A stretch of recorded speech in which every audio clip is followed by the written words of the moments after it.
I'm Josh Capon. You're listening to Beyond the Plate with the one and only Cappy.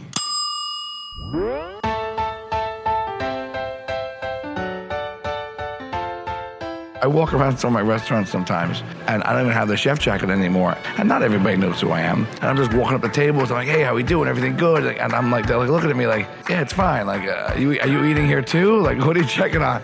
So I'm like, oh, I actually work here.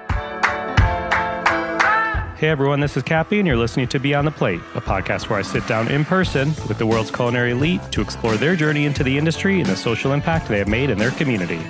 Every episode, we share inspiring stories of what it means to be in today's hospitality industry. This episode was also recorded live from the 17th Annual Food Network and Cooking Channel South Beach Wine and Food Festival. This episode is brought to you by our friends at Sir Kensington's Condiments. Sir Kensington's is on a mission to bring integrity and charm to ordinary and overlooked food. If you know me, you know I love Sir Kensington's. Their award-winning condiments include ketchups and mayos and mustards and an eggless mayo product called Fabonnaise. This is the first commercial product ever made from aquafaba. Aquafaba is the water left over after cooking chickpeas. So for all you vegans or friends of vegans, this product is for them. Each Sir Kensington's product is nutritionally conscious, delicious, and non-GMO project verified. I recently finally got my hands on their new ranch dressing, which happens to be a dairy-free product, which is interesting. And I used it for what else? Pizza. Who doesn't love to dip their pizza crust in ranch, or just dip their whole slice of pizza in ranch? Also recently used their chipotle mayo, which I talked about. I had some leftover grilled corn on the cob. I cut the corn off the cob, put it in a bowl, heated it up a little bit, put a little dollop of that chipotle mayo, some lime juice, and a little Mexican all-purpose seasoning. So good. Anyhow, to learn more about Sir Kensington's, please visit sirkensingtons.com or follow them on social media at Sir Kensington's. Sir Kensington's, we thank you. Okay, back to it.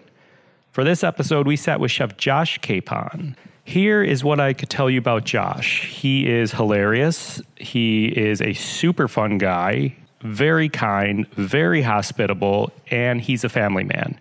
This is a chef like many, but this guy truly doesn't stop. And you may have seen him riding his little bike with some bullhorns on it around New York City. It's quite hilarious, but that's how he gets around from restaurant to restaurant. He has great restaurants, by the way, in New York City and one in Miami, which I'll touch on in a second here. He's a dad. He's a sports fan. I encourage you to follow him on social media. Overall, he's just a good friend. And in a more serious note, more formal note. He's the executive chef and partner of Mercer Street Hospitality. This is the crew behind downtown New York City's favorites, such as Lure Fishbar, which is also in Miami and South Beach, B&B Winepub, Toro Blanco, and Bowery Meat Company, an awesome restaurant. Josh has appeared on numerous television shows, including Spike TV's Frankenfood, Rachael Show, CBS Early Show, Today Show, Food Network. He went to the University of Maryland. He then transferred from Maryland to Johnson & Wales University to study culinary. And Josh worked for some great chefs in New York City, such as Charlie Palmer, David Burke, Gray Coons, 3 big names there.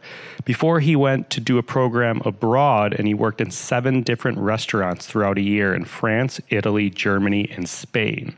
In addition to his other restaurants that I previously mentioned, he has one called Bash Burger, which he opened in 2017 at Citi Field, where the Mets play in New York. This is based on his Bash-style burger, which won Rachael Ray's Burger Bash at the New York City Wine and Food Festival and South Beach Wine and Food Festival. 6 times he won. And this guy's charitable work includes, you'll hear about Wellness in the Schools, which is Chef Bill Telepan in New York, an organization that he works closely with. We heard about this organization before, though, from Rocco Desperado during his interview, and some other chefs as well. Josh doesn't seem to go too deep into charity work and giving back, but I actually know that he does go very deep into charity work and giving back. I don't know if it was his humble humble self coming out and not wanting to get too deep into it. But he talks a little bit about wellness in the schools and going to his kids' school. But I know that this is a guy who's there for his friends and loved ones, and he gives back in his own way, whether it's attending events and sampling food from his restaurants or giving gift certificates to his restaurants, to auctions, or the 100 other ways that chefs decide to give back. I'm going to stop here, but please enjoy this conversation as we go beyond the plate with Chef Josh Capon.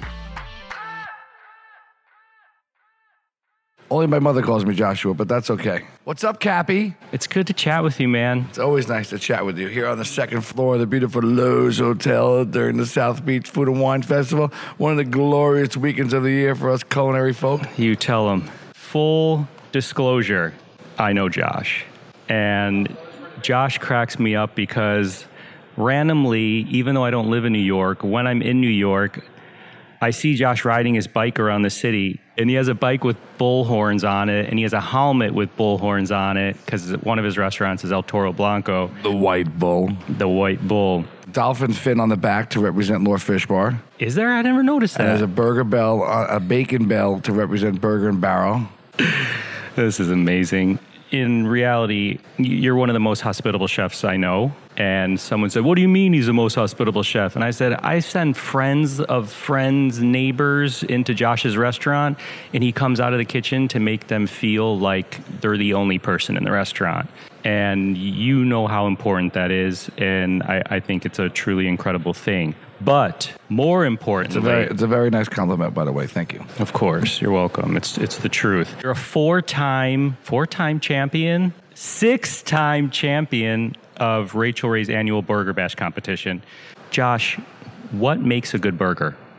You know, I think what makes a good burger, it's really, and it sounds like funny, but a lot of love. It really does. Look, we're all buying great meat. Most of our meat comes from Pat LaFreda.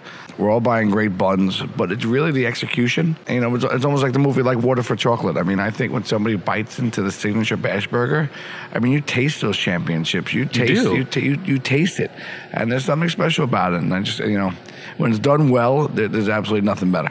You know, it's funny because people say, how do you taste so many burgers when there's 30 of them around the Burger Bash? I'm like, honestly, I try not to eat the ones that I've had before, but also take a bite of it, and if it's so delicious, take another. Yeah. If you don't need to take, but like you're saying, when you taste yours, I take another. We also, when we did the bash burger, we always used to cut them into quarters. Yeah. So when you bit into that quarter, I like to say it was like the money shot. It was the perfect bite of a burger. Yeah. And if you want another one, grab another one. So for those people who do not have the privilege of knowing you, knowing you. This is Josh Capon. Josh, describe Josh in 3 words. Wow. Excited, loving, caring, hospitable. That's 4. 4. I can go. But those are great. Yeah, Those first 3 are perfect. You have 6 restaurants, more than most, but not as much as some. That's Cappy's way of saying, well, you're doing it right, but you haven't quite made it yet, kid. No, that's not true. How big is the Capon empire going or growing? You know, I got to tell you, restaurant business is tough these days. It is, especially really in New York. And my biggest struggle with is not being everywhere where I want to be. And I think the more places you open, the less you are at most of them. Yeah. And I think that's very challenging for me. And I admire some of the other guys for being able to do it. But I kind of like being around them. Even down here in Miami, I'm not here enough because when I'm here, it's a different restaurant. I mean, we were packed in there last night with everybody in the world and everybody in the culinary world. And it's just fun. And I'm running around doing my thing. And that's what I love. And even my staff was feeding off my energy. So it's tough. I mean, right now, listen, I think Lure Fishbar is such a great brand. Yeah. I think Bowery Meat Company is such a great brand, El Toro Blanco. And on one hand, I think we should have 20 of these things all over the world. Yeah. But on the other hand, we're really happy with what we're doing. We concentrate on our product.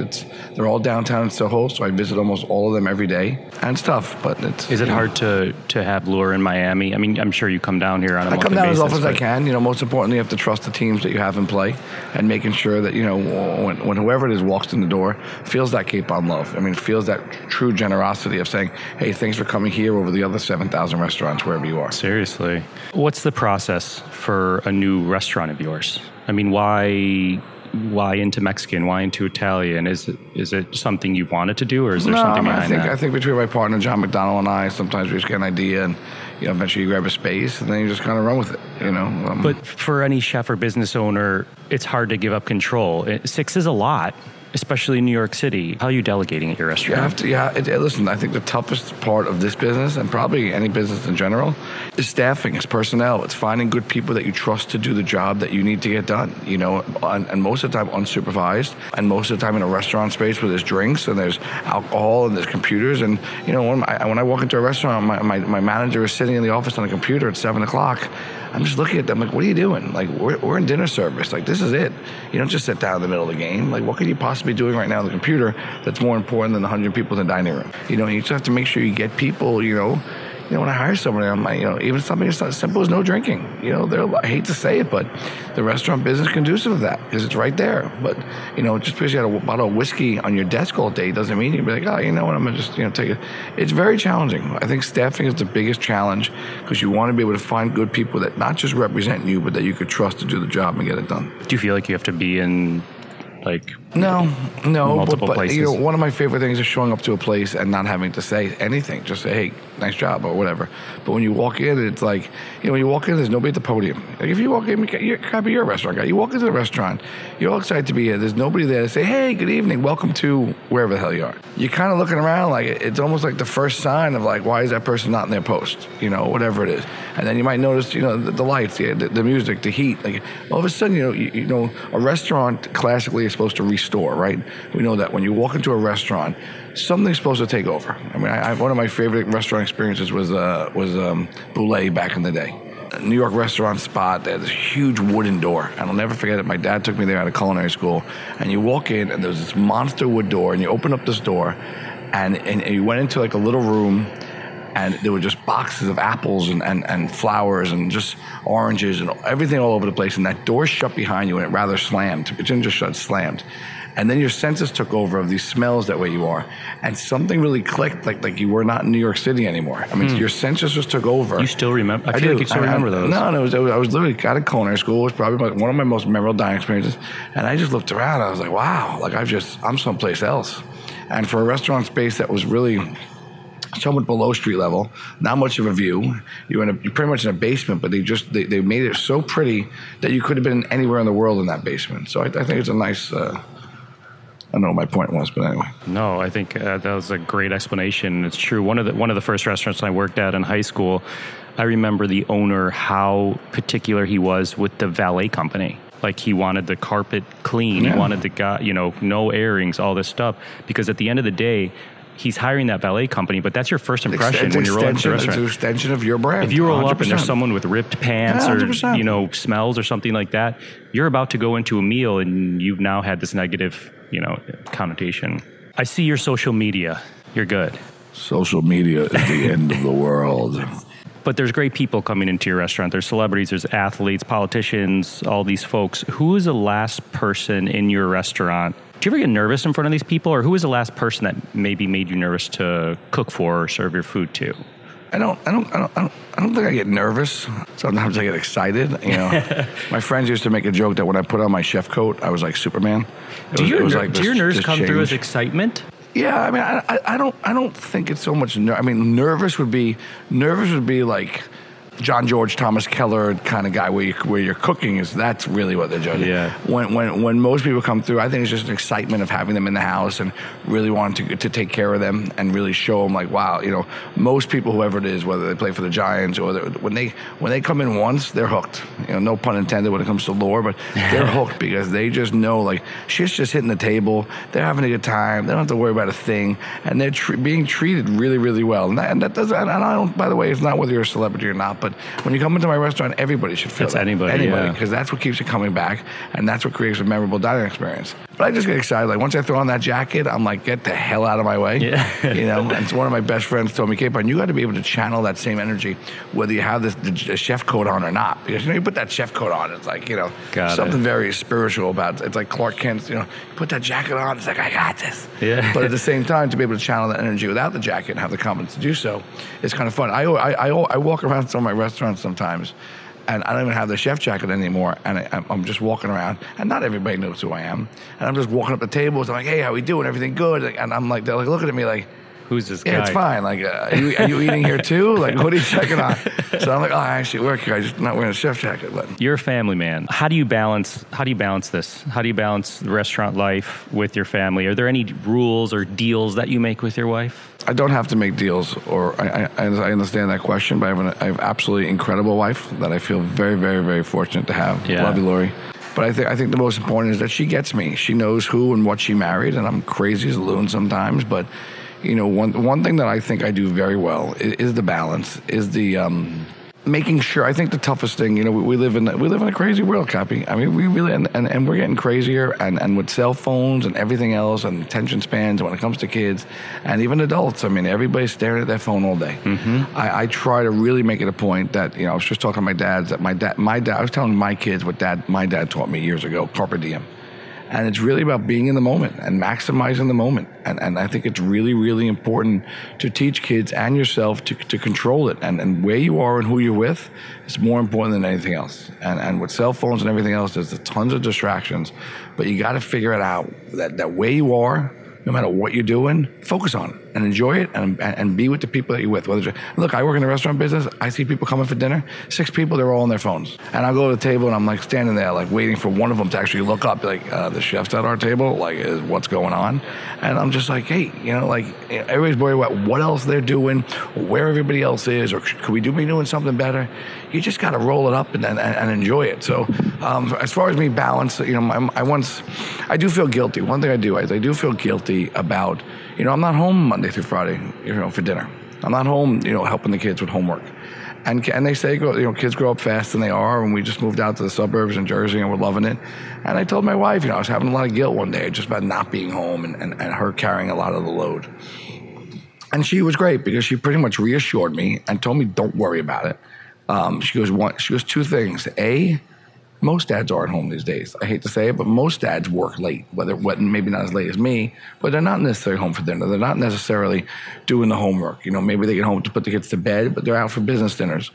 And she did say one thing about me, and I took it as a really nice compliment. She goes, one thing I'll tell you, like, when you're home, you are home. Yeah. And I don't work weekends for the most part. And she goes, you're home. Like, I don't have to worry about you, like, just doing your own thing half the time or being on the phone. And so you got a good partner there. Yeah, I got a great partner. And I think, you know, marriage is an amazing thing if you marry the right person. If not, you're going to make each other crazy. But the kids, like, you know, I'm getting up earlier than I ever have, taking them to school, you know, because I know if I don't see them in the morning for a few hours, I might not see them all day. Back to that carpe diem, are your kids, are they getting it? When you're home, are you guys at the dinner table on a weekend and phones down, communicating? No phones, and you got to push it because, you know, I took my son. Back in the day when we used to talk at a table to each other. It's amazing, you know, and even being I in a remember car. my dinner table, if our house phone would ring, I have 2 brothers, if one of us even flinched to pick up the phone, my mom was like yelling, like, don't you dare go pick up that phone. No, it's 100% true. I mean, even in a car, you know, we used to play games like states, right? And you used to name a state, and then you have to name the state with the last name. States and games like word games, and like, we would take road trips, and now it's like, you know, if there's not an iPad or a screen in the back of the guy's headrest, it's like, whoa, what's going on here? I'm like, it makes yourself crazy because we didn't have it. And I don't know if it's a good thing or a young thing for the generation. I don't know if it's going to make them smarter or dumber, but I think it's going to make them dumber. They're staring at a screen. I took my son skiing the other day, and we're having the best day ever. Like, the best day ever. I'm teaching my son how to ski. This is like a dream for a dad. And honestly, after like an hour, he looked at me and goes, I'm ready to go. And I'm like, you know, we've been here an hour. He's like, yeah, that's enough. And I'm like, you know, most people go skiing for like a half a day, dude. Like half a day, maybe a full day. Closest, we drove here an hour. Yeah. You know, I just spent the lift ticket was $38. We just rented some skis. Like I'm ready. I go, and I knew what he wanted. He was ready to go lay on the couch and watch his iPad. I'm like, we're not doing that, dude. So you want to put in a couple more runs, or you want to sit at home? And we compromised. Yeah. Life is always about a compromise. But, you know. What was your family table like in the Capon household growing up? Growing up, a lot of dinners. My mom cooked a little bit. You're from Jersey? I'm from Rockland County, Pomona, Suffern. Yeah. But we were definitely a family. Expected to be home most nights for dinner. I grew up expected to be home for Shabbos dinner on Friday night, which I remember I always fought as a kid. Because Friday night, you know, all my buddies were at the diner or Burger King or wherever they were running around. And I'm like, that's where I should be. But it's funny now. I'm going to, you know, It's not necessarily going to be a Shabbos dinner, but like Friday night dinner before you go running around all weekend, it's nice to sit down and reconnect. Hey, how was your week? What do I need to know? Anything going on? What we got planned for the weekend? And I just think I think one of the reasons why I love being a chef is because not just do I love food and I love to eat, and I could be 750 pounds by Monday morning if I really wanted to be. I just love what it does. Food brings people together. I mean, that's how we know each other, right? Food brought us together. Our food worlds collided, and we become very friendly. And it's true. When you come into my restaurants, I feel like my brother's visiting from Chicago. Yeah. I really do. And Thanks, you've always been, it's true. It's true. And I think food brings people together. It brought us all together this festival. But even in an average dinner, like when people come into my restaurant and they have dinner together, I met one of my nicest new neighbors in town who's, one night he was just having dinner at Bowery Meat Company, and just randomly I walked over to this beautiful family having dinner, and I said hello. And next day I was like, oh, what are you doing? Where do you live? And they're like, oh, Tenafly. I said, oh, I'm thinking about moving out there. And he's been, since I live there now, I like a friend. Amazing. It's amazing. And that's because him just eating at my restaurants and having a nice dinner with his family. That's great. Was your mom or dad a good cook? Both. Really? Both, yeah. My mom was a really good cook, and my dad was an exceptional cook. I mean, my dad loved to cook. You ever went to my dad's house? When he got divorced, he moved into an apartment. You'd show up at my dad's house, and he would offer you a cocktail, as he liked to say. And then he always said, you never offer somebody a cocktail without offering something to eat. So he would have what he called nibbles, right? But nibbles are really now tapas. I mean, he had tapas out on the counter, and whether it was marinated olives or some pickled vegetables or some chicken wings, whatever he was cooking, he always has these little plates out. So I always invite my friends over. Nobody has any money back in the day when you graduate college, and he'd have this whole spread of like Spanish and Italian tapas out. He was ahead of his time. Way ahead of his time, except he never used to open the window when he used to cook. And he used to cook with very high temperatures. So the apartment was always smoky. My clothes always stunk. And then it was dangerous too, because then I would go to work as a line cook, and I'd come home and maybe I'd be a little intoxicated or something like that. And all these nibbles were still out on the counter with saran wrap, and I would just eat everything before I went to bed. So that's hilarious. What did mom cook? Kedempta chicken.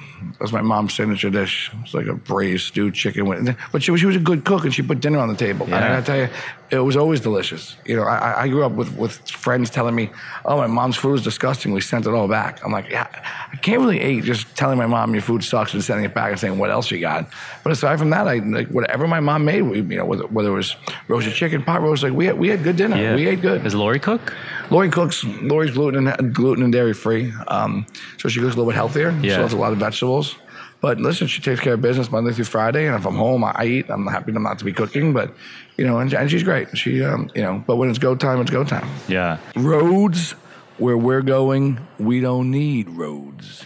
You know what movie that's from? No. Come on, Never say to me, do you know what movie that's from? I'm Why? the worst. Because I watch like Naked Gun and Dumb and Dumber and Police Academy. Roads where we're going, we don't. Back to the Future, dude. Oh, yeah. I've seen Back to the Future. It's a classic. You've worked for traditional chefs. You've been to Europe, France, Italy, Germany, Spain, cooking. What from your travels there and working in kitchens there, what has carried over into your kitchens in New York? I would say respect for ingredients. I love that. Yeah, I think when it's amazing. It bugs the crap out of me to watch. If there's an open kitchen, I always take that stool at the counter and to watch a chef that's just flipping things with a spatula or tongs, and I'm like, that's a nice piece of food that was sacrificed, and you're just like throwing it around. First of all, when you go out to dinner in Europe, it's different than, let's call it, New York, but when you make a reservation, you're not going anywhere after. So if you're making an 8 o'clock reservation for dinner, that table's yours the whole night. There's no real dinner in a movie, dinner in a theater. Here, an hour and a half, they want you out the door. So it's an appreciation for the actual meal, the ingredients, and just understanding where they come from. Not to sound like that guy, but I was working in Italy, and young kids were walking in with bags of porcini mushrooms that they just picked. Bags of the sickest blueberries they just picked. Guy walked in with like a deer that he just shot over his shoulder, and the deer was like still twitching, and the chef would give him $20 for it, whatever it was, and we're pulling out bullet holes out of the the animal, but just a true real respect for where the food's coming from. A lot of love. And I think here we pick up the phone, you can get whatever you need. But do you instill that on your line cooks to this day? I try. It's just tough in New York. The volume game is tough, man. Yeah. One thing that's tough about New York is you got to do volume, and there's a lot of churning and burning because you got to pay the rent, which is $8 million a year, and it just adds up. But yeah. I was going to ask the most challenging part of the industry today for you? Rent and labor. Tom Colicchio in season 1 said he sees people go into second floor spaces. Yeah, it's tough though. I can see it. Yeah. I understand why he's saying that, but it is tough, and labor's getting up there. And listen, it's very tough to run a restaurant these days. No question. Earlier, I asked 3 words to describe yourself. Excited, you said, caring. What 3 words would you say your line cooks would use to describe you? Loving and caring. Listen, I'll tell you one thing. I don't have much turnover. In the 20 years I've been doing this. That's amazing for an industry that has plenty. I think that speaks for itself. I mean, I'll tell you, they would say family. I treat my guys, and I call them my guys because they're my guys, and they are my family. They are my family. I spend more time with them than my own family. When my kids come run into the kitchen, they know all of them by name, and these are my guys, man. They go to war for me every night. They work freaking hard. Unfortunately, most of them would rather be in Mexico with their own family or wherever it is, but we have to take care of them because they work hard. Yeah. That's nice. So a big part of this podcast is social impact and giving back, and you're overly generous, if there's such a thing. How do you choose where you're giving your time and efforts for community-related events or charities? And it's extremely challenging these days because I think, as well as many chefs, we're all getting asked these days to do so many fundraisers, so many dinners, so many appearances, and it's exhausting. I gotta tell you, it's exhausting, and I should be in the restaurants, but I think you have to figure out what's important to you. Look, I get asked for gift certificates every day. Yeah. Hey, Josh, my kids go to so-and-so school. We're having a fundraiser. And it's like, you can't do them all, but at the same time, it is, it's tough. But as far as my personal time, I mean, you have to really figure out where you need to be and But I'm sure it's a healthy mix of like friends who ask you to do an event, but are there certain causes that you put your efforts towards necessarily? Or? Yeah, I have a few charities that I'm involved in personally that hit home. But just, we do a lot of, Bill Telepan Wellness in Schools program. It's a great one. All that kind of stuff. I mean, when they ask you to come to the benefit, you have to come to the benefit because your table there and you're handing out portions and your personality connects with the people there that are writing big checks for these organizations. And, when I go there with my kids and my kids are explaining how the school is providing different foods, I mean, that's proof of the pudding right there. So, do you instill this on your line cooks, like in terms of giving back or community? Or not so much. I'm not, no disrespect to my line cooks, but I just make sure they understand that there's a responsibility that we have in the community to represent ourselves. And if your kids are in school and you want to show up one day and, even career day, I mean, what job can a kid understand more than being a chef or a firefighter? Yeah. A lot of daddies work on Wall Street. Go explain to a bunch of kids what your daddy does on Wall Street. Yeah. You might as well say my daddy makes a lot of money and he's crazy all the time. But, when I walk in with a white chef hat and a chef coat, I explain the shoes and why my sleeves are long. And when you go to a restaurant, somebody's cooking the food. So to me, one of my favorite things about what I do is that's giving back right there. Yeah, 100%. And look, I just went to speak at my daughter's high school that she's not even in yet in my new town. And I started just going, and I was talking about some crazy. I don't even know what. Next day I was telling them how I killed a pig in Germany, and like their mouths were to the floor, and there were a few teachers in the room, and they were all looking at me like I was just on tangents. And I'm like, I look at the teacher, I'm like, am I okay? She's like, just keep going. And then one of the teacher who organized the whole thing came up to me. She goes, we made a really big mistake having you here today. And I was like, oh shit, I blew it. I got too real. She goes, no, the mistake was not having you in the auditorium as opposed to this little classroom, because the whole school should have heard what you had to say. Wow. And I was like, really? He said, we got to do this again because, she said most people come here and they can't hold the attention of the kids. And she goes, not one kid was on their phone. Everybody's jaw was dropped. I was like talking about college. Like, look, I went to University of Maryland, and bottom line, I didn't pull my weight for 2 years. And my parents showed up one day and said, you ain't staying here at this kind of money. And that's how I ended up in culinary school. Best decision I've ever made. Johnson Wales, best decision I made. But honestly, I tell kids, if you're going to go to college these days, do you have any idea how much a college education is?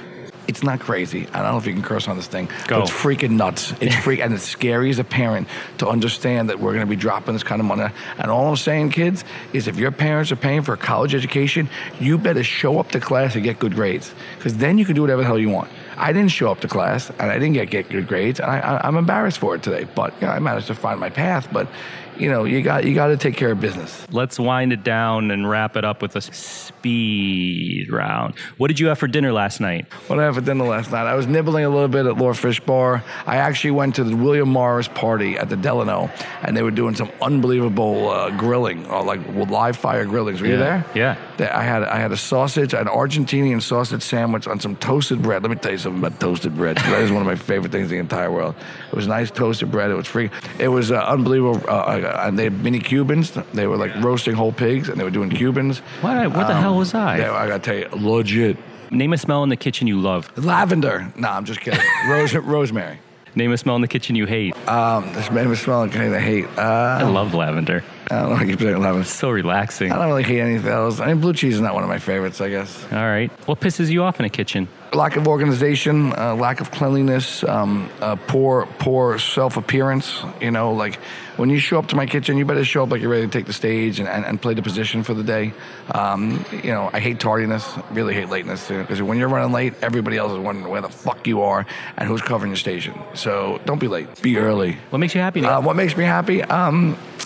Listen, I'm in a good place in my life right now. I'm really happy. I wake up every day with a smile on my face. I feel very fortunate to have a beautiful wife and 2 kids and great job and a great restaurant and extended family. No, it's true. I think it's a combination of everything. I'm here this weekend, all my friends around here. We're just hanging out in the sun. We're having a great time. I think, listen, you want to get deep, Cappy? I think the world's a crazy place right now. It is. I think the world is we're here in Florida. We all know what happened a couple days ago. I mean, you can't fathom some of this shit that's going on. And it is god awful, man. I mean, that's not why we were put on this earth. I mean, we are not living up to our responsibilities when shit like this is going down. And my kids go to camp with some of the kids in that school, and you come home and you just look and you're like, what? I mean, and you can't stomach it, and you're like, there's no way this happened. And at the same time, like and I don't want to say I seclude myself to my world, but the food world, the people that I know, like you said, chefs are generous and hospitable, and to me, there's something special about what I do and who I do it with that keeps me going. But there's some bigger responsibilities out there, man. So wrapping this up here, you're a champion when it comes to food. Outside of the kitchen, what else would you want to be a champ at? Outside the kitchen, I mean, my other true passion was studying dolphins, but I don't think that's the question you're asking. I want to be a champion. Yeah, I was either going to be an oceanographer or a chef. Wow. I think honestly, and not to sound cliche, I just want to be a champion dad. I want to be a champion husband. I want to be considered a really good friend, a good partner. I think respect, man. Respect's a big word that people throw around, and it covers more than you can possibly imagine. And I think I want to be responsible.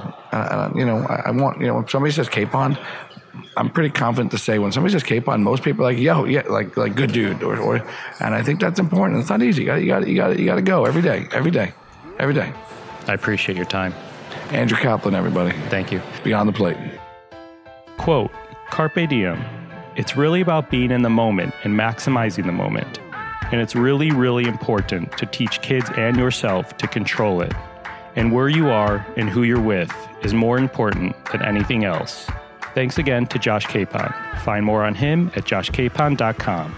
Join us next week when Beyond the Plate presents Just the Plate, a short segment where chefs describe a dish or a recipe that is meaningful to them. Find me and keep up to date with this podcast across all social media platforms at On Cappy's Plate, or go to beyondtheplatepodcast.com.